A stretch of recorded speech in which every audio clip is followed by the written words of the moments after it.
Hi, I'm Tisha, and I investigate the paranormal. Small child, I realized I could see spirits.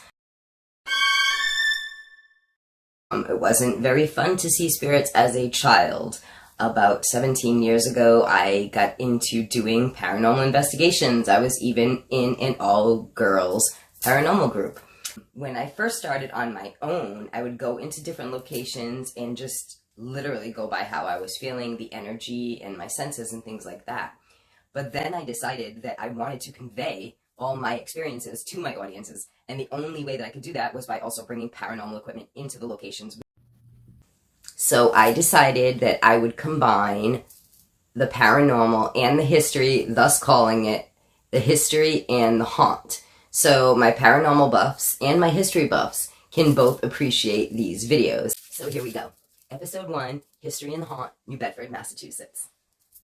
Founded in 1840, with the arrival of the railroad, making it easier access to New York and Boston markets, New Bedford became the wealthiest city in the world. New Bedford's whaling industry influenced its shoreside industry, as well as its fashion, architect, and culture. New Bedford was not only the wealthiest city in the world, but now is known as one of the most haunted. Welcome to Seaman's Bethel and the history of whaling in New Bedford.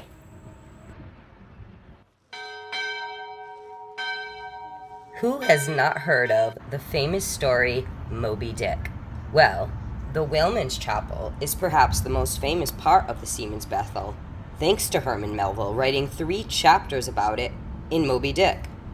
2 of the most noticeable characteristics of the chapel are the tablets along the side walls and the pulpit. In May of 2017, the Seaman's Bethel and Mariners Home reopened after a $3.5 million restoration project that lasted about 2 years in total. Because whaling was so dangerous, many of the whalemen felt the need to attend services at the Bethel prior to shipping out on their long voyages.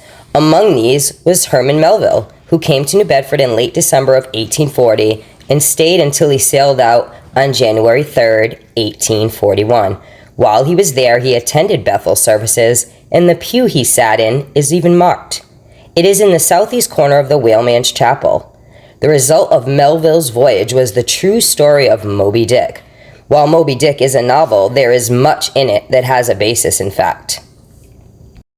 So the next home we're coming up on is the Roach Jones Duff House and Garden Museum, the house of William Roach and William Roach Jr.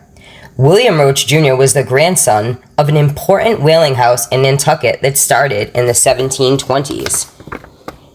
But they were looking for a more ideal location. You see, that's how New Bedford came into play, and that is how the whaling industry in New Bedford began. Built by shipwrights in 1834, it epitomizes the brave houses and flowery gardens, says Herman Melville in Moby Dick, of course. A Greek Revival-style home. Today, this historic landmark is open for tours, lectures, concerts, special exhibitions, and educational field trips.